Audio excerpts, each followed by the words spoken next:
조선 최고의 권력자 좌이정 앞에 앞을 보지 못하는 한 여인이 꿇어 앉아 있습니다. 그녀의 손엔 검은 향덩어리가 들려 있었습니다. 이연! 감히 어전에서 누구를 모함하느냐? 눈도 안 보이는 내가 무엇을 안다고? 연우는 긴장한 듯 보였지만 단호한 목소리로 말했습니다. 눈은 보이지 않으나 코는 속이지 못합니다. 이 향재엔 서역의 독초가 섞여 있습니다. 그리고 이 독초를 취급하는 상단은 오직 대감의 가문뿐이지요. 한껏 거드름을 피우던 좌이정은 당황한 기색이 역력했습니다. 그것이 무슨 증거도 없이 어디서? 그때 이 나라의 세자 이연이 나섰습니다. 증거라면 이 여인이 산증이뇨. 10년 전 당신들이 불태운 그 집에서 살아남은 목격자요. 앞이 보이지 않는 이 여인은 어떻게 진실을 밝힐 수 있을까요? 10년 전 멸문지와의 진실을 밝혀낸 이 여인의 정체는 무엇일까요? 이것은 향기를 쫓아 10년을 헤맨 사내와 어둠 속에서 그 향기를 빚어온 여인의 이야기입니다. 구독과 좋아요를 눌러주시고 어디서 듣고 계신지 댓글에 남겨주세요. 그곳으로 사랑과 행복을 가득 담아 보내드리겠습니다. 때는 조선의 어느 가을이었습니다.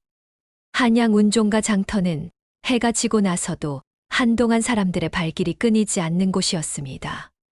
낮 동안 드러내지 못한 것들을 밤에 내놓는 상인들, 낮에 시간이 없어 장을 보지 못한 아낙네들, 그리고 무언가를 찾아 장터를 기웃거리는 사람들이 뒤섞여 불빛 아래를 오갔습니다. 그 장터의 가장 구석진 자리에 항상 그 자리에 있는 것처럼 앉아있는 처녀가 하나 있었습니다. 나이는 20 언저리였습니다. 얼굴이 고왔습니다. 그러나 그 눈빛이 어딘가를 향해 있지 않았습니다. 그저 허공을 바라보고 있었습니다. 그 눈이 세상을 보지 못한다는 것을 처음 마주친 사람이라면 누구든 금방 알아챌 수 있었습니다. 처녀의 이름은 연우였습니다. 연우의 손앞에는 작은 절구와 여러 약재와 꽃잎들이 놓여 있었습니다. 눈이 보이지 않는데도 손이 흔들리지 않았습니다. 어느 약재를 얼마나 넣을지, 어느 꽃잎을 먼저 찌을지, 연우는 오직 코끝에 닿는 냄새만으로 모든 것을 알아냈습니다. 절구질 소리가 장터의 소음 속에 조용히 섞였고, 그 손끝에서 향낭 하나가 완성되었을 때, 그 향기는 주변 몇 걸음 안을 가득 채웠습니다. 그날 밤, 세자 이연은 은빛 가면을 쓰고 말을 타고 있었습니다. 이연이 밤마다 자맹을 나서는 것은 이미 오래된 일이었습니다. 민생을 살핀다는 명목이었지만 곁에서 그를 보좌하는 내관들은 알고 있었습니다. 세자가 무언가를 찾아 헤매고 있다는 것을. 무엇을 찾는지는 아무도 몰랐습니다. 세자 자신도 입에 담은 적이 없었습니다. 그저 장터를 돌고 저작거리를 지나고 냇가를 따라 걷다가 빈손으로 돌아오는 밤이 반복되었습니다. 그 밤도 그렇게 되려는 참이었습니다. 운종가 장터를 지나는 말 위에서 이연은 피곤한 눈으로 앞을 바라보고 있었습니다. 그런데 바람이 방향을 바꾸는 순간 그의 코끝에 무언가가 닿았습니다. 처음에는 스쳐 지나갈 것 같았습니다. 그런데 심장이 먼저 알아챘습니다. 손이 고삐를 잡아당겼습니다. 말이 멈추었습니다. 이연은 잠시 눈을 감았습니다. 차갑고 맑은 매화의 향기, 그 아래에 깔린 묘한 약초의 쓴내음, 그것이 섞이는 방식, 비율, 온도, 결, 이 세상에서 오직 한 사람만이 이렇게 배합할 수 있는 향기였습니다. 어디서 나는 향인가? 내관이 주위를 살피며 대답하였습니다. 저 구석에 향낭 파는 처녀가 있사옵니다. 이연이 말머리를 돌렸습니다. 10년 전 이야기를 하지 않으면 안 됩니다. 이연이 세자 자리에 오른 것은 15살 때였습니다.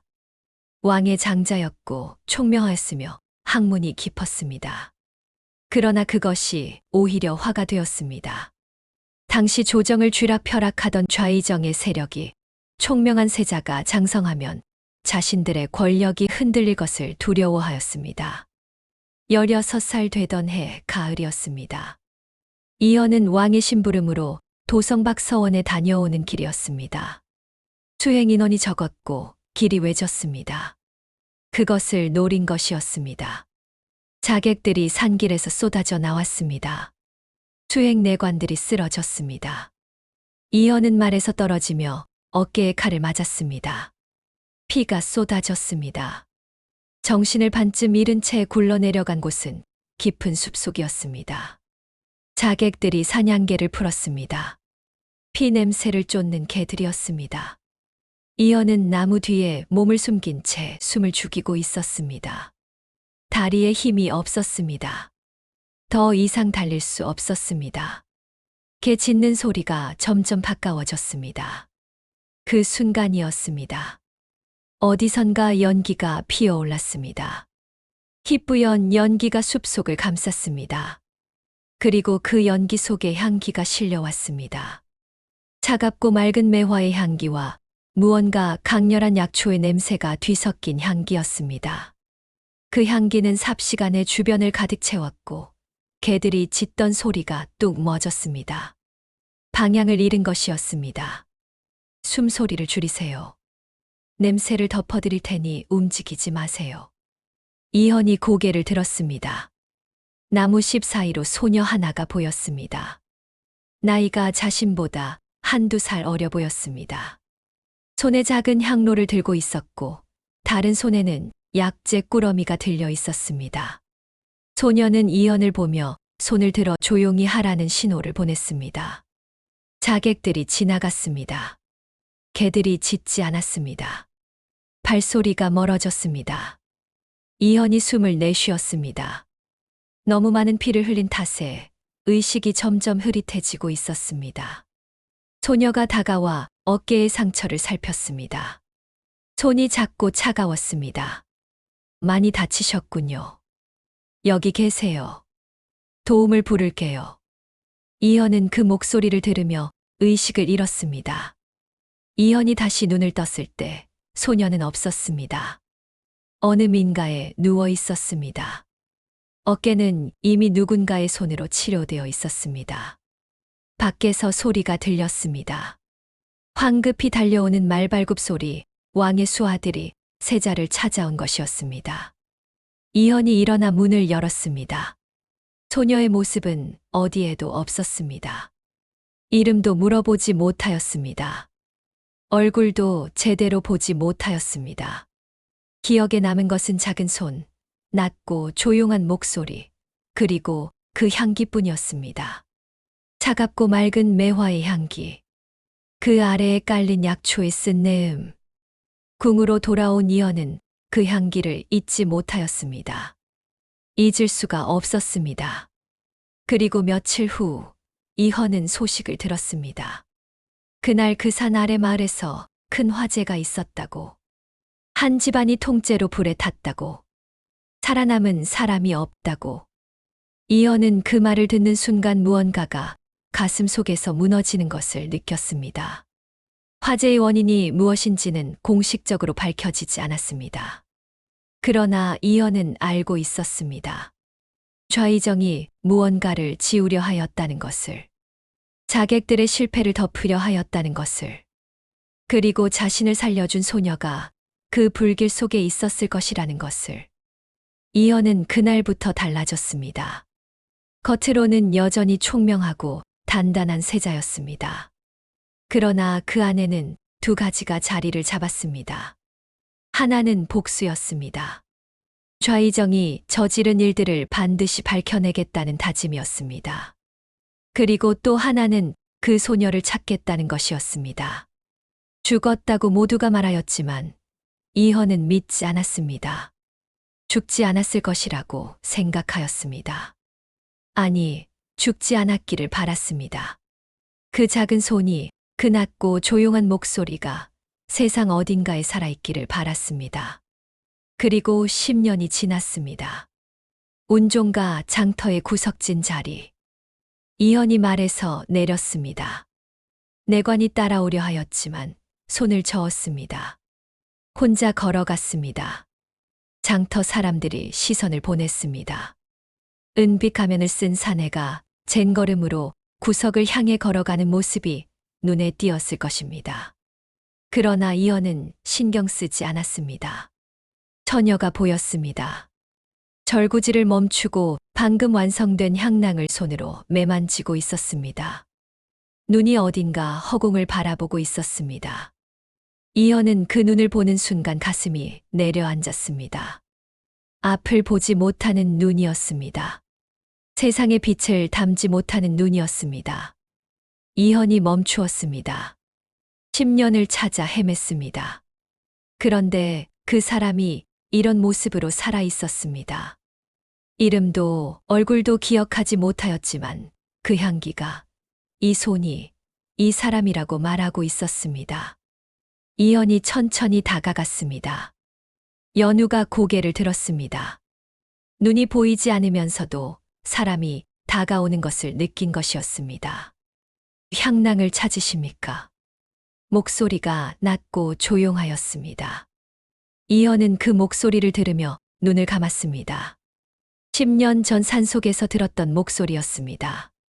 조금 더 낮아졌고 조금 더 차분해졌지만 그 결은 변하지 않았습니다. 그 향이 무슨 향이요? 연우가 손에 들고 있던 향낭을 내밀었습니다. 야매향이라 합니다. 밤에 피어나는 매화의 향이라는 뜻입니다. 차갑고 맑은 향을 좋아하시는 분께 맞을 것입니다. 이현이 그 향낭을 받아들었습니다. 손끝에서 향기가 올라왔습니다. 10년 전 산속에서 그를 살린 향기였습니다.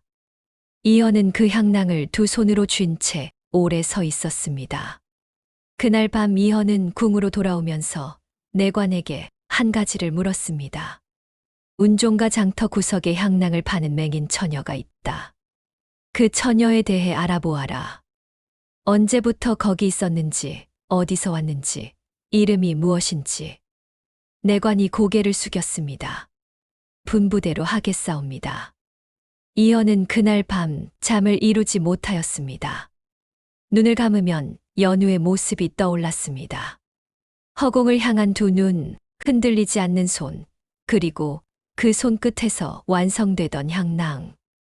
10년을 기다려 찾아낸 사람이 저런 모습으로 살아 있었다는 것이 기쁨인지 슬픔인지 이현은 스스로도 알 수 없었습니다. 사흘 뒤 내관이 보고를 가져왔습니다. 처녀의 이름은 연우였습니다. 혼자 살고 있었습니다. 장터 근처의 작은 초가집에서 아침에는 약재를 다듬고 저녁에는 장터로 나와 향낭을 팔았습니다. 이웃 사람들은 그 처녀가 어디서 왔는지 정확히 아는 사람이 없었습니다.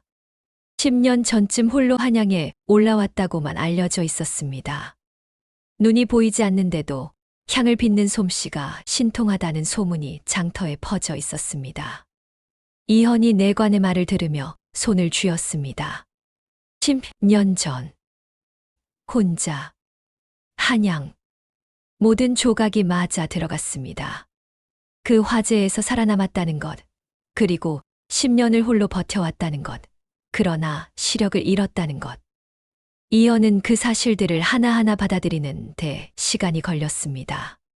자신이 살아남은 자리에서 그녀는 무언가를 잃었다는 것을 이현은 오랫동안 그것을 마주보지 못하였습니다.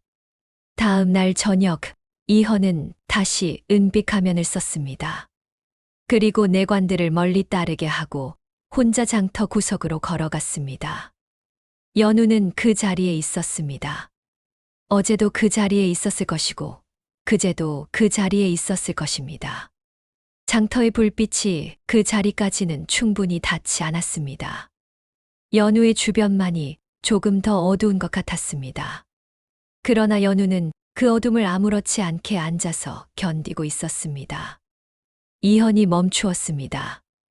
연우가 고개를 들었습니다. 발소리를 들은 것이었습니다. 어제 오셨던 분이시군요. 어찌 알았소? 걸음걸이가 같습니다. 오른발이 왼발보다 조금 먼저 닿는 버릇이 있으십니다. 그리고 가면의 쇠 냄새도 같고요. 이현이 잠시 말이 없었습니다. 가면 냄새까지 맡는단 말이오? 저는 냄새로 기억합니다. 사람이든 물건이든 장소든. 이현이 연우 앞에 자리를 잡고 앉았습니다. 장터 바닥이었습니다. 세자가 장터 바닥에 앉는다는 것이 어울리지 않는 일이었지만 이현은 개의치 않았습니다. 향낭을 하나 더 사겠소. 야매향으로. 그날 이후 이현은 매일 밤 장터로 나왔습니다. 처음에는 향낭을 사는 핑계였습니다. 그런데 향낭을 사고 나서도 돌아가지 않았습니다. 연우 앞에 앉아서 그녀가 향을 빚는 모습을 바라보았습니다. 말을 많이 하지 않았습니다. 연우도 많이 말하지 않았습니다. 그러나 침묵이 불편하지 않았습니다. 절구질 소리와 장터의 소음이 사이를 채워주었고 그 속에서 두 사람은 조금씩 서로에게 익숙해져 갔습니다. 이현이 처음으로 먼저 말을 건 것은 사흘째 되던 밤이었습니다. 야매향은 어떻게 만드는 것이오? 연우가 손을 멈추지 않고 대답하였습니다. 매화꽃잎을 밤이슬에 하룻밤 담가두었다가 건져냅니다. 거기에 오래된 약초 뿌리를 곱게 갈아 섞고 차가운 물로 반죽하여 저온에서 말립니다. 비율이 중요합니다. 조금만 달라져도 향이 완전히 달라집니다. 어디서 그것을 배웠소? 연우가 잠시 손을 멈추었습니다. 아버지께서 가르쳐 주셨습니다. 그리고 다시 절구질을 시작하였습니다. 더 말하지 않았습니다. 이현도 더 묻지 않았습니다. 그러나 그 한마디가 이현의 가슴 안에 깊이 박혔습니다. 연우의 아버지. 이현은 그날 밤 궁으로 돌아와 오래도록 생각하였습니다. 10년 전 불길 속에서 사라진 집안. 좌이정의 손에 멸문당한 집안. 그 집안이 어디인지 이현은 아직 정확히 알지 못하였습니다. 자객 사건 이후 이현이 조사를 시작하려 할 때마다 증거들이 사라져 있었습니다. 좌이정이 얼마나 촘촘하게 자신의 흔적을 지웠는지를 알 수 있었습니다. 그러나 연우가 살아있다는 것이 그것 자체가 이미 하나의 단서였습니다. 이현은 10년 전 그 집안에 대한 기록을 다시 뒤지기 시작하였습니다. 밤을 새워 문서를 읽었습니다. 그리고 마침내 하나를 찾아냈습니다. 당시 화재로 사라진 집안은 왕실에 약재를 납품하던 충신의 집안이었습니다. 그 가문의 당주는 좌이정의 비리를 파악하고 있었으며 그것을 왕에게 고하려 하다가 화를 당하였다는 것이 기록의 행간에 희미하게 남아 있었습니다. 이현이 두 손으로 문서를 쥐었습니다. 연우가 그 집안의 딸이라면 그녀는 아버지를 잃고 시력을 잃고 이름도 버린 채 10년을 살아온 것이었습니다. 그리고 그 아버지에게 배운 향 빚는 기술만을 가지고 이 차가운 도성의 장터 구석에 앉아 있는 것이었습니다. 이현은 눈을 감았습니다. 그리고 다시 눈을 떴습니다. 반드시 밝혀내겠다고 다짐하였습니다. 장터에 나가는 날이 늘어날수록 이현은 연우에 대해 더 많은 것을 알게 되었습니다. 연우는 향을 빚는 것이 단순한 생계가 아니라는 것이 보였습니다. 그것이 그녀가 어둠 속에서 세상과 연결되는 방식이었습니다. 냄새로 사람을 기억하고 향으로 감정을 표현하고 약재의 배합으로 계절을 느끼는 것. 눈이 보이지 않는 연우에게 향은 세상 전체였습니다. 어느 날 저녁이었습니다. 장터에 비가 내리기 시작하였습니다. 상인들이 짐을 거두기 시작하였고 사람들이 하나둘 자리를 피하였습니다. 연우만이 그 자리에서 움직이지 않았습니다. 비가 오는 것을 모르는 것이 아니었습니다. 그저 비를 맞으며 향낭을 계속 매만지고 있었습니다. 이현이 달려와 자신의 외투를 연우의 머리 위로 들었습니다. 연우가 고개를 들었습니다. 비가 오는 줄 알고 있습니다. 알면서 왜 피하지 않소? 비 오는 날에는 향이 달라집니다. 습기가 섞이면 평소에 느끼지 못하던 것들이 올라옵니다. 그것을 느끼고 싶어서요. 이현이 그 말을 들으며 잠시 연우를 바라보았습니다. 비 오는 날의 향이 어떻소? 연우가 하늘을 향해 얼굴을 들었습니다. 빗방울이 그 뺨 위로 떨어졌습니다. 더 솔직해집니다. 평소에 꾹 눌러두고 있던 것들이 빗물에 씻겨 올라오는 것 같습니다. 이현은 그 말을 듣고 한동안 말을 잊지 못하였습니다. 그날 이후 이현은 연우 앞에서 가면을 쓴 자신이 무겁게 느껴지기 시작하였습니다. 연우는 그의 얼굴을 보지 못하였습니다. 가면을 써도 쓰지 않아도 연우에게는 달라지는 것이 없었습니다. 그러나 이현에게는 달랐습니다. 연우 앞에서만큼은 가면이 거추장스러웠습니다. 자신이 누구인지를 숨겨야 한다는 것이 무겁게 짓눌렀습니다. 그러나 정체를 밝힐 수는 없었습니다. 아직 때가 아니었습니다. 연우가 자신이 누구인지 알게 된다면 더 이상 솔직하게 말하지 않을 것이었습니다. 세자 앞에서 장터 처녀처럼 말하고 행동하는 사람은 없었습니다. 이현은 그 솔직함이 좋았습니다. 연우가 자신을 그냥 가면 쓴 사내로 여기고 대하는 것이 좋았습니다. 그래서 이현은 계속 가면을 쓰고 장터로 나갔습니다. 연우 역시 이 사내에 대해 궁금한 것이 많았습니다. 눈이 보이지 않는 연우는 사람을 냄새와 소리와 온도로 기억하였습니다. 이 사내에게서 나는 냄새는 복잡하였습니다. 좋은 비단 옷의 냄새가 났습니다. 그러나 그것을 억누르려고 다른 냄새를 덮어놓은 흔적이 있었습니다. 말 냄새가 났습니다. 먹과 종이 냄새도 났습니다. 그리고 아주 희미하게 연우만이 알아챌 수 있는 긴장감이 몸에 배인 사람 특유의 냄새가 났습니다. 보통 사람이 아니라는 것은 처음부터 알았습니다. 그러나 연우는 그것을 입 밖에 내지 않았습니다. 오늘은 어떤 향을 드릴까요? 당신이 골라주시오. 오늘 내게 맞는 것으로. 연우가 잠시 이현 쪽을 향해 코를 기울였습니다. 오늘은 지치신 것 같습니다. 무거운 것을 오래 들고 계신 냄새가 납니다. 이현이 멈추었습니다. 냄새로 그것을 안단 말이오? 몸이 무거우면 체향이 달라집니다. 그리고 쉽게 말하기 어려운 것을 안고 있을 때는 호흡이 조금씩 얕아지는데 그러면 냄새도 달라집니다. 연우가 약재들 사이에서 무언가를 골랐습니다. 손끝으로 몇 가지를 집어 비볐습니다. 냄새를 맡았습니다. 그리고 다시 놓고 다른 것을 집었습니다. 이것을 드리겠습니다. 무거운 것을 잠시 내려놓고 싶을 때 맡으면 좋은 향입니다. 이현이 그것을 받아들었습니다. 차갑고 청명한 향기였습니다. 그런데 그 아래에 따뜻한 무언가가 깔려 있었습니다. 무겁지 않으면서도 가볍지 않은 향이었습니다. 이현은 그 향을 맡으며 오랫동안 아무 말도 하지 않았습니다. 그렇게 한 달이 지났습니다. 이현이 장터로 나가는 날이 늘어났고 돌아오는 시각이 늦어졌습니다. 내관들은 걱정하였지만 말하지 못하였습니다. 이현이 궁에서 오래 앉아 있을 때보다 밖을 다녀오면 얼굴이 달라진다는 것을 모시는 사람들은 알고 있었습니다. 연우도 이현이 매일 오는 것에 익숙해졌습니다. 처음에는 경계하였습니다. 맹인 처녀 혼자 사는 삶에서 경계는 본능이었습니다. 그러나 이 사내는 아무것도 요구하지 않았습니다. 그저 와서 앉아 있었습니다. 향낭을 사고 이야기를 조금 나누고 그리고 돌아갔습니다. 그것이 반복되다 보니 그 자리가 비어있는 날이 오히려 이상하게 느껴지기 시작하였습니다. 어느 날 이현이 조금 늦게 왔습니다. 연우가 이미 짐을 정리하려던 참이었습니다. 오늘은 늦으셨네요. 기다렸소.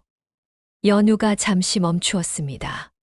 기다렸다고 하면 이상하게 들리겠지만 발소리가 들리지 않으니 왜 안 오시나 하는 생각은 들었습니다. 이현이 그 말을 듣고 자리에 앉았습니다. 미안하오. 다음부터는 늦지 않겠소. 약속하는 것입니까? 그렇소. 연우가 작게 웃었습니다. 이현이 장터에서 처음으로 보는 연우의 웃음이었습니다. 한편 이현은 장터를 오가면서 다른 일도 병행하고 있었습니다. 10년 전 사건의 진상을 파헤치는 일이었습니다. 밤마다 장터를 다녀온 뒤 궁으로 돌아와서는 문서를 뒤지고 증인을 찾고 증거를 모았습니다. 쉽지 않은 일이었습니다. 좌이정은 수십 년 동안 조정에서 살아남은 사람이었습니다. 그가 지운 흔적들은 깊고 촘촘하였습니다. 그러나 이현은 포기하지 않았습니다. 그리고 어느 날 결정적인 실마리 하나가 손에 들어왔습니다. 10년 전 화재가 있던 마을에서 살아남은 노인이 있었습니다. 그 노인은 화재 직후 멀리 시골로 떠났고 아무도 그 존재를 알지 못하였습니다. 이현의 사람이 수소문 끝에 그 노인을 찾아냈습니다. 노인이 말하였습니다. 화재는 자연재해가 아니었다고. 밤에 사람들이 들이닥쳤고 그 집에 불을 질렀다고. 그 사람들이 어느 집안 소속인지 노인은 몰랐습니다. 그러나 그들이 입고 있던 옷에 특이한 문양이 있었다고. 그 문양을 기억하고 있었습니다. 이현이 그 문양을 확인하였습니다. 좌이정 가문의 하인들이 쓰는 문양이었습니다. 이현의 손이 떨렸습니다. 분노인지 안도인지 알 수 없는 감정이 한꺼번에 밀려왔습니다. 드디어 실마리를 잡았다는 것. 그러나 이것만으로는 아직 부족하다는 것. 더 필요하였습니다. 결정적인 증거가. 그런데 그 무렵이었습니다. 이현이 장터의 맹인 처녀에게 푹 빠져 밤마다 궐을 나선다는 소문이 돌기 시작하였습니다. 궁 안에서 새어나간 소문이었습니다. 처음에는 작게 시작되었지만 조정 대신들의 귀에 들어가기까지는 오래 걸리지 않았습니다. 그리고 그 소문은 반드시 들어가야 할 곳으로 흘러들어갔습니다. 좌이정의 사랑채였습니다. 좌이정이 소문을 처음 들은 것은 어느 날 저녁 자신의 신복으로부터였습니다. 세자저하께서 운종가 장터의 맹인 처녀에게 매일 밤 향낭을 사러 다니신다 하옵니다. 맹인 처녀? 향낭? 예. 그 처녀가 야매향이라는 향을 만든다 하옵니다. 좌이정이 그 자리에서 굳었습니다. 야매향. 그 이름이 좌이정의 기억 속 어딘가를 건드렸습니다. 10년 전의 기억이었습니다. 멸문시킨 집안. 그 집안에서 왕실에 납품하던 특별한 향의 이름. 좌이정이 천천히 술잔을 내려놓았습니다. 그 처녀의 출신을 알아보아라. 당장. 그로부터 며칠 뒤였습니다. 이현이 평소처럼 은빛 가면을 쓰고 장터로 향하고 있었습니다. 그런데 궁을 나서기 전에 내관 하나가 다급하게 달려왔습니다. 저하 좌이정 댁에서 장터 쪽으로 낯선 사람들이 움직이고 있다는 보고가 들어왔사옵니다. 이현의 눈빛이 달라졌습니다. 몇 명이냐? 확인된 것만 5이옵니다. 그러나 더 있을 수 있사옵니다. 이현이 고삐를 잡았습니다. 빨리 가야 한다. 말이 달렸습니다. 장터에 이변이 생긴 것은 늦은 밤이었습니다. 낯선 사내들이 장터로 들어왔습니다. 처음에는 그냥 지나가는 사람들처럼 보였습니다. 그러나 그들의 발걸음이 하나같이 같은 방향을 향하고 있었습니다. 장터 구석이었습니다.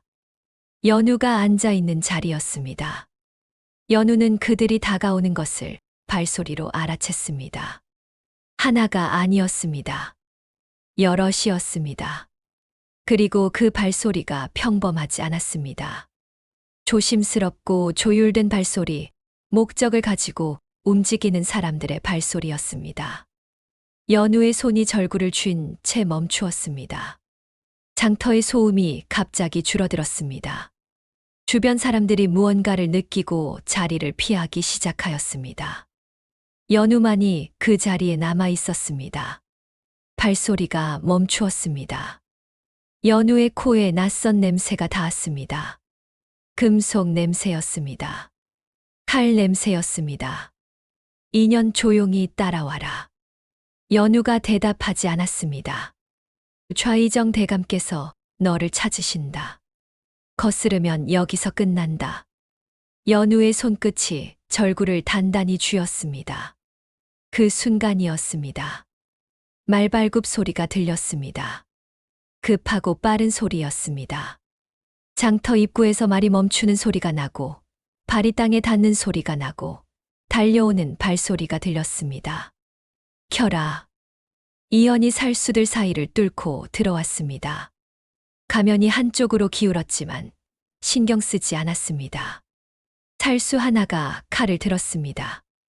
이연이 옆으로 피하며 그 팔을 꺾었습니다.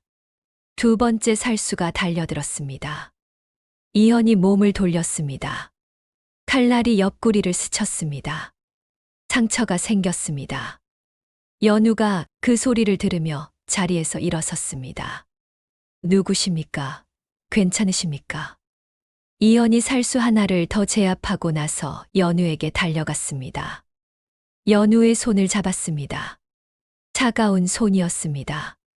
10년 전 산속에서 그의 어깨를 살폈던 그 손이었습니다. 이연의 손에서 피가 나고 있었습니다. 연우가 그것을 느꼈습니다. 피 냄새가 납니다. 다치셨군요. 괜찮소. 지금 여기 있으면 안 돼요. 나와 함께 가야 하오. 어디로 말입니까? 이연이 잠시 멈추었습니다. 그리고 결심하였습니다.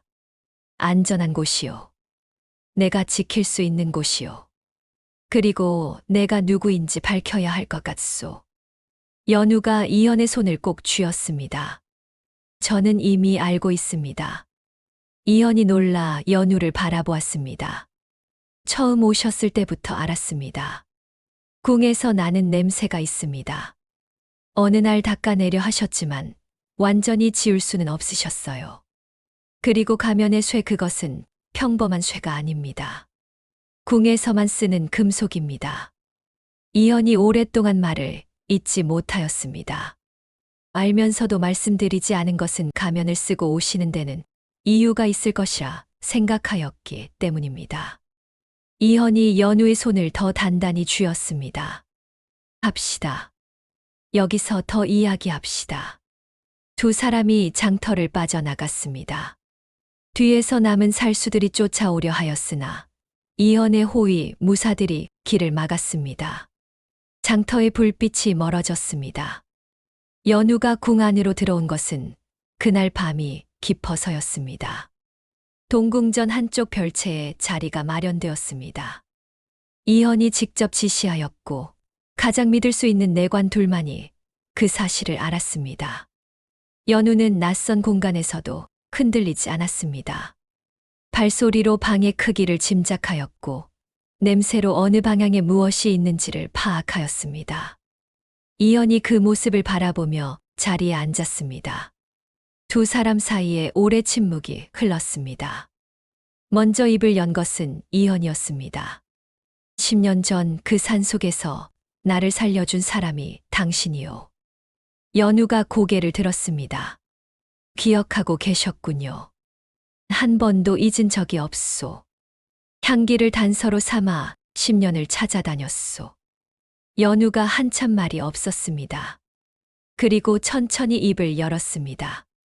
저도 기억합니다. 피를 많이 흘리고 있던 사내 아이였습니다. 어깨를 다쳐서 혼자 일어서지 못하였지요. 그 사람이 지금 이렇게 되셨군요. 이연이 연우를 바라보았습니다. 그 두 눈이 여전히 허공을 향하고 있었습니다. 눈은 언제부터였소? 그날 밤 화재에서입니다. 저하를 숨겨드리고 도움을 부르러 달려가다가 불길이 먼저 왔습니다. 겨우 빠져나오기는 하였지만 그때 이미 눈이 보이지 않았습니다. 이연이 눈을 감았습니다. 오랫동안 눈을 감고 있었습니다. 그날 이후 연우는 동궁전 별채에 머물렀습니다. 이연은 매일 그곳을 찾았습니다.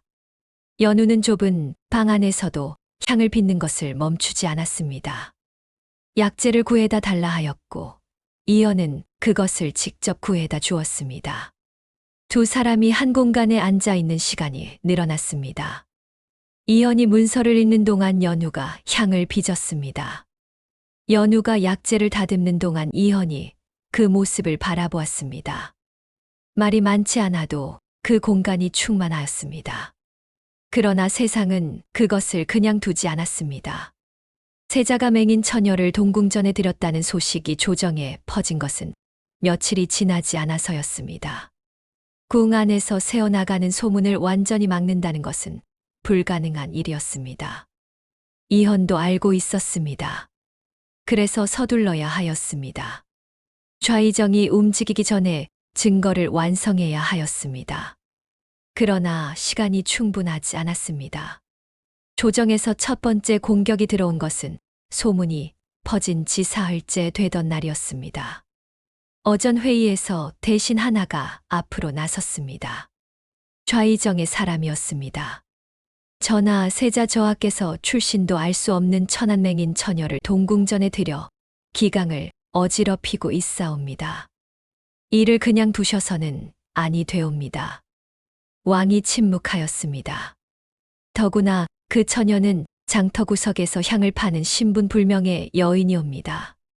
세자 저하의 처소에 그런 자를 들인다는 것은 왕실의 위엄을 스스로 내던지는 것이나 다름없사옵니다. 이현은 그 자리에서 한 발 앞으로 나섰습니다. 그 처녀의 신분이 불명이라 하셨습니까? 그렇다면 대감께서는 그 처녀의 이름도 출신도 알지 못하신다는 말씀이십니까? 대신들은 당황하여 얼굴이 굳었고 이현은 계속 말을 이어나갔습니다. 소저의 이름은 연우이옵니다. 그리고 그 아버지는 10년 전 이 조정에 약재를 납품하던 충신이었습니다. 이유 없이 집안이 통째로 불길에 사라진 분이지요. 그분의 딸이 살아남아 지금 동궁전에 있는 것이옵니다. 어전이 조용해졌습니다. 좌의정이 그 자리 한편에서 눈을 가늘게 떴습니다. 어전 회의가 끝난 뒤였습니다. 이현은 처소로 돌아오면서 빠르게 생각을 정리하였습니다. 공격이 시작되었다는 것은 좌의정이 더 이상 기다리지 않겠다는 뜻이었습니다. 노인의 증언, 문양의 기록, 그리고 연우가 가지고 있을 기억들 그것들을 하나로 엮어야 하였습니다. 이현이 연우를 찾아갔습니다. 당신 아버지의 이야기를 들려줄 수 있소. 기억하는 것을 모두. 연우가 손을 멈추었습니다. 오래된 이야기입니다. 말씀드리면 위험해질 수 있습니다. 알고 있소. 그래도 들어야 하오. 연우가 잠시 침묵하였습니다. 그리고 천천히 입을 열었습니다. 연우의 아버지는 왕실에 약재를 납품하면서 뜻하지 않게 중요한 것을 알게 되었다고 하였습니다. 좌의정 일파가 특정 약재를 독점 수입하여 그 가격을 마음대로 조종하고 있다는 것, 그리고 그 과정에서 국고로 들어가야 할 돈이 빠져나가고 있다는 것을 파악하였습니다. 아버지가 그것을 왕에게 고하려 하였고 그것이 화를 불렀습니다. 아버지께서 마지막으로 저에게 말씀하셨습니다. 서역에서 들여오는 특정 독초 하나가 있는데 그것을 들여오는 배는 오직 좌의정 가문의 상단만이 취급한다고. 그것이 증거라고 하셨습니다. 이현이 눈을 들었습니다. 독초? 예. 냄새가 특이해서 저는 기억합니다. 아버지 창고에 잠깐 있던 것인데 그 냄새를 한번 맡으면 잊을 수가 없습니다. 서역에서만 나는 것이라 하셨습니다. 이현이 그 말을 들으며 종이를 꺼내 받아 적었습니다. 이것이 단서였습니다. 아직은 확신할 수 없었습니다. 그러나 방향이 잡혔습니다. 그날 밤 좌의정이 움직였습니다. 동궁전에 무언가를 피우기 시작하였습니다. 처음에는 아무도 눈치채지 못하였습니다. 향 같은 것이었는데 연기가 많지 않았고 냄새도 강하지 않았습니다. 그러나 그것이 독향이라는 것을, 동궁전 안에서 그것을 처음으로 알아챈 것은 연우였습니다. 연우가 방 안에서 갑자기 고개를 들었습니다. 연우, 이 냄새가 무슨 냄새입니까? 내관이 영문을 몰랐습니다. 내관 별다른 냄새가 나지 않는 것 같사옵니다만. 아닙니다. 있습니다. 아주 옅지만 분명히 있습니다. 달콤하면서 쓴 냄새, 그리고 그 아래에 차갑고 날카로운 것이 깔려 있습니다. 연우가 자리에서 일어섰습니다. 손을 더듬어 방문을 찾았습니다. 문을 열었습니다. 복도 쪽에서 냄새가 더 강하게 올라왔습니다. 저하를 깨워야 합니다. 지금 당장. 이현이 연우의 말을 듣고 동궁전 전체에 명을 내렸습니다. 모든 창을 열게 하였습니다. 향로를 전부 밖으로 내보내게 하였습니다. 그리고 어디서 그 냄새가 올라오는지를 추적하였습니다. 결국 동궁전 한 귀퉁이 창살 틈에 작은 향재가 끼워진 것을 발견하였습니다. 손가락 마디 하나 크기의 작고 검은 덩어리였습니다. 이현이 그것을 직접 가져다 연우 앞에 내려놓았습니다. 이것이요. 이것을 맡아줄 수 있소. 연우가 조심스럽게 그것에 코를 가까이 댔습니다. 그리고 천천히 깊이 맡았습니다. 눈을 감았습니다. 오랫동안 그렇게 있었습니다. 기억납니다. 이것은 아버지의 창고에 있던 것입니다. 서역에서 들여온 독초입니다. 냄새를 잊을 수가 없어요. 이현이 그 향재를 천으로 감쌌습니다. 증거였습니다. 다음 날 아침 좌의정 일파가 다시 움직였습니다. 어전에 나타난 좌의정이 직접 왕에게 주청하였습니다. 전하, 어젯밤 동궁전에서 독향이 발견되었다 하옵니다. 조사한 바에 따르면 세자 저하께서 데려들인 맹인 처녀가 그것을 피웠다는 증언이 있사옵니다. 세자 저하의 안위가 걱정되옵니다. 그 처녀를 즉각 형장으로 내보내야 하옵니다. 왕이 굳어 있었습니다. 증언을 한 자가 누구냐? 동궁전 하인이옵니다. 직접 보았다 하옵니다. 이현이 앞으로 나섰습니다. 전하, 그 하인이 어느 집에서 들어온 자인지 확인하셨사옵니까? 그리고 그 독향이 무엇으로 만들어진 것인지 전하께서 직접 들으시는 것이 좋을 것 같사옵니다. 그 처녀를 이 자리에 데려오게 해 주시옵소서. 왕이 한참 이현과 좌의정을 번갈아 보았습니다. 그리고 말하였습니다. 데려오라. 연우가 어전에 들어왔습니다. 혼자였습니다. 내관이 안내하였지만 연우의 걸음은 흔들리지 않았습니다. 그 눈이 허공을 향한 채로 당당하게 걸어 들어왔습니다. 신하들이 수군거렸습니다. 맹인 처녀가 어전에 들어오는 것은 전례 없는 일이었습니다. 연우가 멈추었습니다. 어전의 냄새를 맡았습니다. 그리고 왕이 앉아 있는 방향으로 고개를 돌렸습니다. 무릎을 꿇었습니다. 좌의정이 앞으로 나섰습니다. 인연이 독향을 피워 세자 저하를 해하려 하였사옵니다. 죄를 인정하라. 연우가 고개를 들었습니다. 소녀는 그 향을 피우지 않았습니다. 하인이 직접 보았다 하였다. 그 하인이 거짓을 말하고 있습니다. 어전이 조용해졌습니다. 전하, 소녀에게 그 향재를 가져다 주시겠습니까? 한 가지 말씀드릴 것이 있사옵니다. 왕이 잠시 침묵하였습니다. 그리고 고개를 끄덕였습니다. 이현이 어젯밤 천에 싸두었던 향재를 꺼냈습니다. 연우 앞에 내려놓았습니다. 연우가 그것을 집어들었습니다. 그리고 어전 전체가 듣도록 말하기 시작하였습니다. 이 향재의 주성분은 서역의 독초 2가지가 섞인 것입니다. 첫 번째는 냄새가 달콤하고 연기로 피워야 독성이 발현됩니다. 두 번째는 첫 번째 것의 독성을 수십 배로 높이는 역할을 합니다. 이 2가지를 배합할 수 있는 사람은 이 조선 안에 드뭅니다. 소녀도 냄새로 성분을 알아낼 뿐 직접 만들 수는 없사옵니다. 어전이 숨을 죽였습니다. 그런데 이 2가지 독초에는 한 가지 공통점이 있사옵니다. 조선 팔도 어디에서도 나지 않습니다. 오직 서역에서만 납니다. 그리고 이 서역 독초를 들여오는 배는 조선 안에서 단 하나의 상단만이 취급하옵니다. 연우가 잠시 멈추었습니다. 그리고 똑바로 앞을 향해 말하였습니다. 그 상단이 어느 집안 소속인지 전하께서는 알고 계시겠지요. 소녀의 아버지께서 10년 전에 바로 그 사실을 파악하시고 왕에게 고하려 하셨습니다. 그것이 화를 불렀습니다. 좌이정의 얼굴이 창백해졌습니다. 그리고 소녀는 어릴 때부터 아버지 창고에서 이 냄새를 맡았습니다. 이것은 서역 독초이고 이 독초를 취급하는 자가 이 독향을 만든 자입니다. 소녀가 만든 것이 아닙니다. 어전이 폭발하였습니다. 신하들이 술렁였습니다. 왕이 일어섰습니다. 좌이정이 앞으로 나섰습니다. 전하, 저 맹인 처녀의 말을 믿으시겠사옵니까? 앞도 못 보는 자가 냄새만으로 성분을 안다는 것이 말이나 됩니까?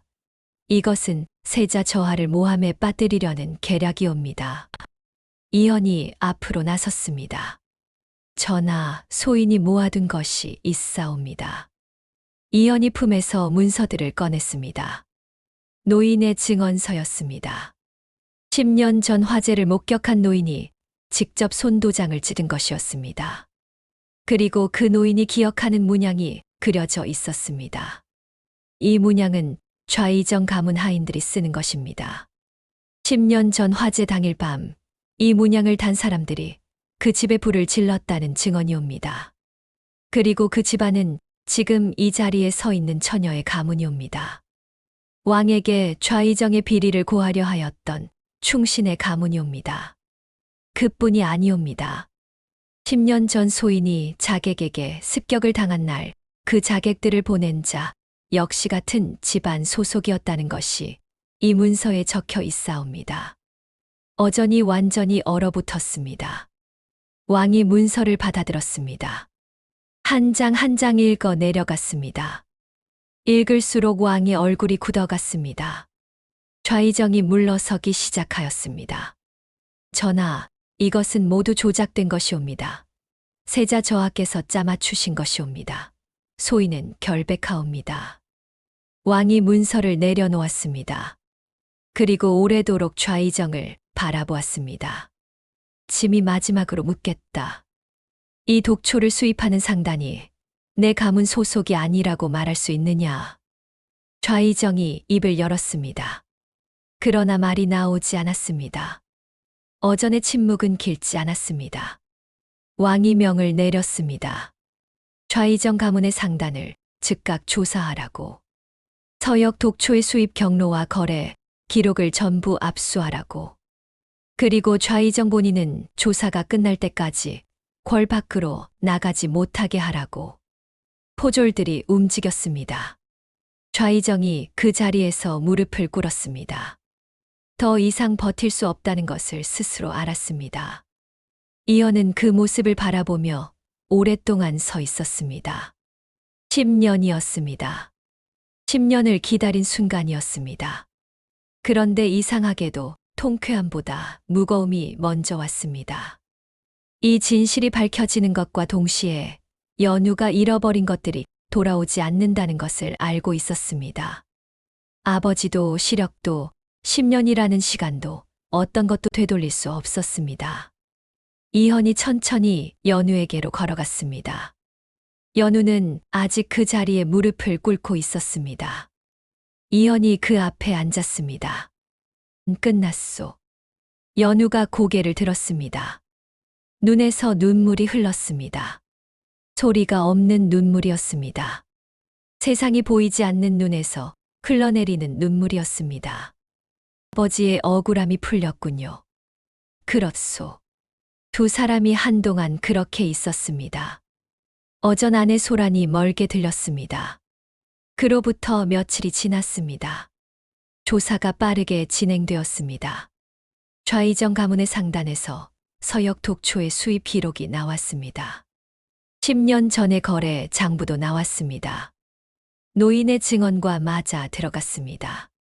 그리고 10년 전 자객 사건과의 연결고리도 하나씩 밝혀졌습니다. 좌이정은 끝까지 버티려 하였습니다. 그러나 증거들이 너무 명백하였습니다. 결국 왕위명을 내렸습니다. 좌이정과 그 일파에게 사약을 내린다는 명이었습니다. 그리고 연우의 가문에 대한 명도 내려졌습니다. 10년 전 억울하게 멸문당한 충신의 집안에 대한 복권이었습니다. 가문의 명예가 회복되었습니다. 아버지의 충심이 공식적으로 인정받았습니다. 연우는 그 소식을 방 안에서 들었습니다. 이현이 직접 찾아와 전하였습니다. 연우는 한동안 아무 말도 하지 않았습니다. 손으로 절구를 쥐었습니다. 약재를 집었습니다. 그리고 찢기 시작하였습니다. 아무것도 달라지지 않은 것처럼 절구질을 하였습니다. 그러나 그 눈에서 눈물이 흘렀습니다. 조용히 멈추지 않고 흘렀습니다. 이현은 그것을 보며 아무 말도 하지 않았습니다.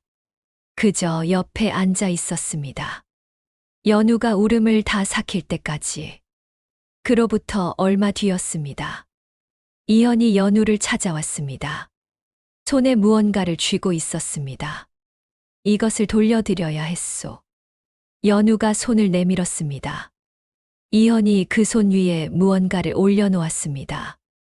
차가운 것이었습니다. 동그랗고 매끄러웠습니다. 이것은 10년 전 당신이 저를 피신시키고 달려가다가 떨어뜨린 것이요. 그날 제가 수습하여 가지고 있었소. 10년 동안 이것 하나를 들고 당신을 찾아다녔소. 옥구슬이었습니다. 연우가 손을 오므려 그것을 감쌌습니다. 그리고 한참 말이 없었습니다. 한 가지 물어봐도 되겠소. 말씀하십시오. 당신이 앞을 보지 못한다는 이유로 세자빈이 될 수 없다는 말을 하는 사람들이 있소. 앞으로도 있을 것이요. 연우가 고개를 들었습니다. 그런데 소희는 그 말을 들을 때마다 한 가지를 생각하오. 10년 전 당신이 없었다면 지금 이 자리에 내가 없었을 것이라는 것을. 당신의 향기가 내 길을 열어주었다는 것을. 연우가 말이 없었습니다. 그러니 이제는 내가 당신의 두 눈이 되겠소. 당신이 보지 못하는 것들을 내가 대신 보겠소. 그것이 공평한 것 아니겠소. 방 안에 긴 침묵이 흘렀습니다. 그리고 연우가 입을 열었습니다. 저하, 한 가지만 여쭤봐도 되겠습니까? 물어보시오. 소녀는 앞을 못 봅니다. 저하의 얼굴을 한 번도 보지 못하였습니다. 그런데 저하는 왜 소녀입니까? 이현이 잠시 생각하였습니다. 그리고 말하였습니다. 당신은 나를 처음 만난 날 피를 흘리는 사내 아이를 보았소. 왕실 옷을 입었지만 겁에 질려있는 아이를 보았소. 그런데도 달아나지 않았소. 그것이 이유요. 연우가 손 안에 옥구슬을 꼭 쥐었습니다. 이현이 웃었습니다. 세자빈 책봉식이 열린 날이었습니다. 동궁전 마당에 꽃이 피어 있었습니다. 연우가 단장을 하고 나왔습니다. 눈이 보이지 않으면서도 그 걸음이 흔들리지 않았습니다. 이현이 계단 아래에서 기다리고 있었습니다. 연우가 내관의 안내를 받아 걸어오는 것을 바라보았습니다. 이현이 손을 내밀었습니다. 연우가 그 손을 잡았습니다. 계단이 셋 있소. 알겠습니다. 두 사람이 나란히 걸었습니다. 그날 동궁전에 야매향이 퍼졌습니다. 차갑고 맑은 매화의 향기에 약초의 쓴내음이 섞이고 밤이슬의 냄새가 더해진 향기였습니다. 10년 전 산속 깊은 곳에서 처음 피어올랐던 그 향기가 이제 이 나라에서 가장 깊은 곳에 조용히 스며들었습니다. 좌이정은 동궁전 안을 환하게 만들었다고 합니다. 향을 피는 것을 멈추지 않았습니다. 그녀가 만든 향이 동궁전 곳곳에 퍼졌고 찾아오는 사람들이 그 향 속에서 편안함을 느꼈다고 합니다. 그리고 이현은 하루도 빠짐없이 연우가 약재를 다듬는 자리 옆에 앉아 있었다고 합니다. 문서를 읽으면서 그러면서도 연우가 손을 더듬어 무언가를 찾을 때면 먼저 그것을 건네주었다고 합니다. 연우가 말년에 제자들에게 이런 말을 하였다고 전해집니다. 향을 빚는다는 것은 보이지 않는 것을 만드는 일입니다.